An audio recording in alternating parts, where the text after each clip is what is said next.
Assalamualaikum warahmatullahi wabarakatuh. Perkenalkan, nama saya Alifia Nur Oktaviani dan teman saya ada Rohman Nuridayati dan Krista Marta Raina. Di sini saya dari kelompok 2 akan mempresentasikan materi tentang proses penyusunan anggaran mata kuliah kebijakan fiskal dan finansial.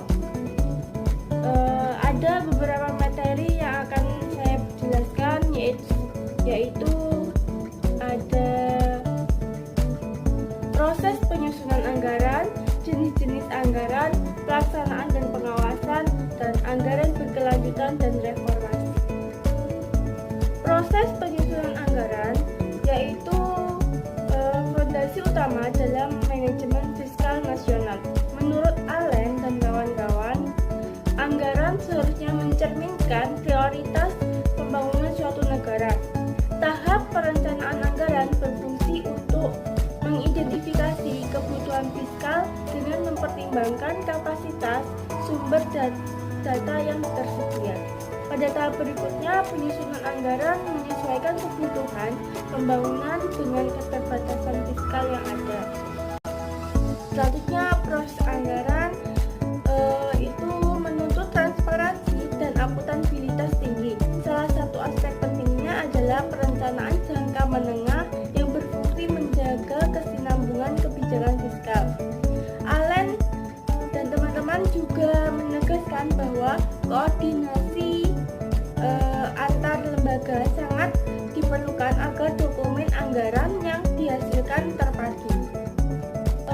Selanjutnya, tahap alokasi belanja menjadi instrumen utama dalam menghubungkan prioritas pembangunan dengan kemampuan fiskal negara. Pelaksanaan anggaran sendiri menuntut disiplin agar mengeluarkan tetap sesuai dengan alokasi yang telah direncanakan.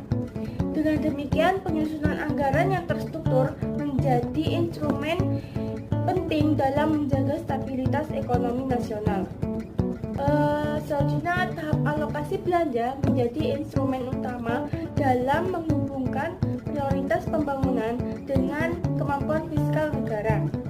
Pelaksanaan anggaran sendiri menuntut disiplin agar mengeluarkan tetap sesuai dengan alokasi yang telah direncanakan. Dengan demikian, penyusunan anggaran yang terstruktur menjadi instrumen penting dalam menjaga stabilitas ekonomi nasional. Selanjutnya, tahap alokasi belanja menjadi instrumen utama dalam menghubungkan prioritas pembangunan dengan kemampuan fiskal negara. Pelaksanaan anggaran sendiri menuntut disiplin agar mengeluarkan tetap sesuai dengan alokasi yang telah direncanakan. Dengan demikian, penyusunan anggaran yang terstruktur menjadi instrumen penting dalam menjaga stabilitas ekonomi nasional. Selanjutnya, pelaksanaan dan pengawasan. Tahap pelaksanaan anggaran mencakup realisasi pengeluaran, terutama pada sektor pembangunan prioritas. Kebijakan fiskal tetap dalam mendukung pembangunan sosial meskipun dalam kondisi kritis. Fungsi pengawasan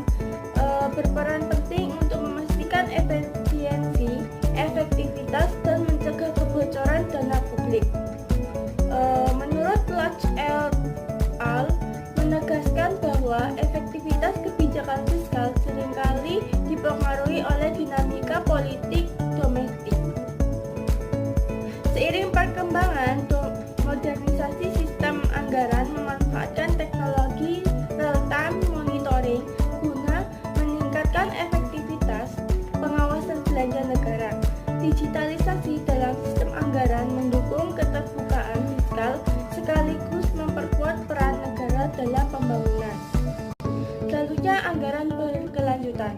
Menurut Basir menekankan bahwa investasi pada energi terbarukan dapat menjadi instrumen fiskal hijau yang mendukung keberlanjutan.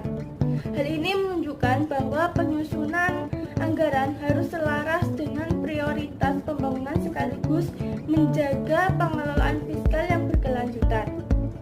Yang kedua yaitu konsistensi dalam penyusunan anggaran akan memperkuat stabilitas sekaligus meningkatkan kualitas kebijakan pembangunan nasional.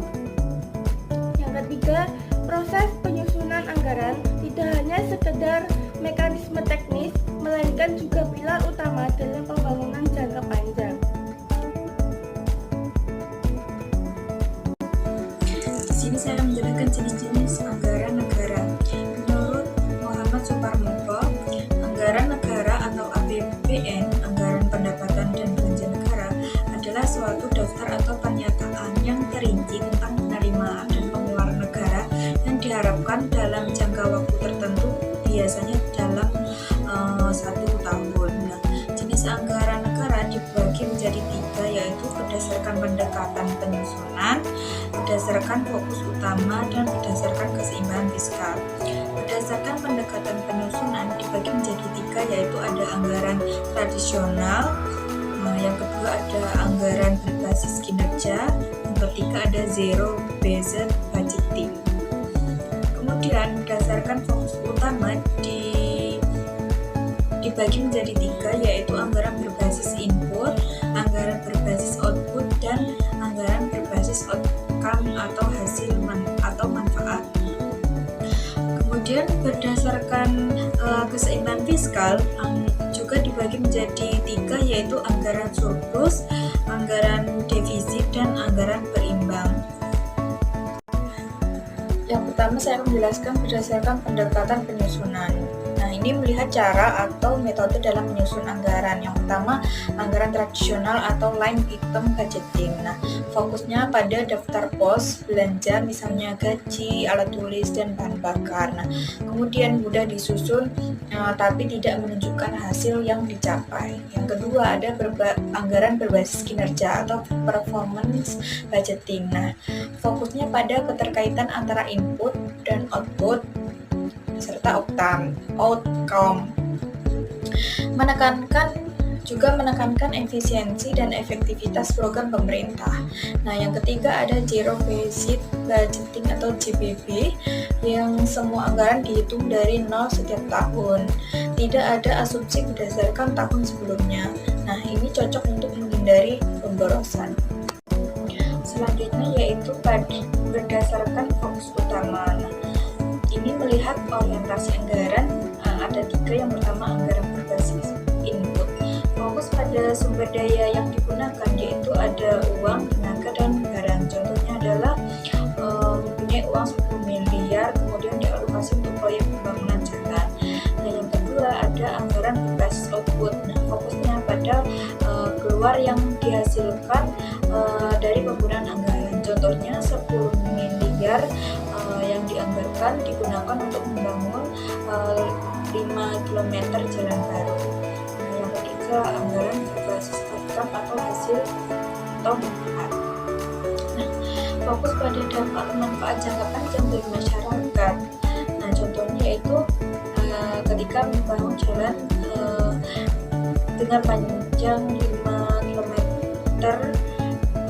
jalan baru, kemudian meningkatkan akses ekonomi, digunakan untuk meningkatkan atau manfaatnya untuk meningkatkan akses ekonomi dan kesejahteraan warga.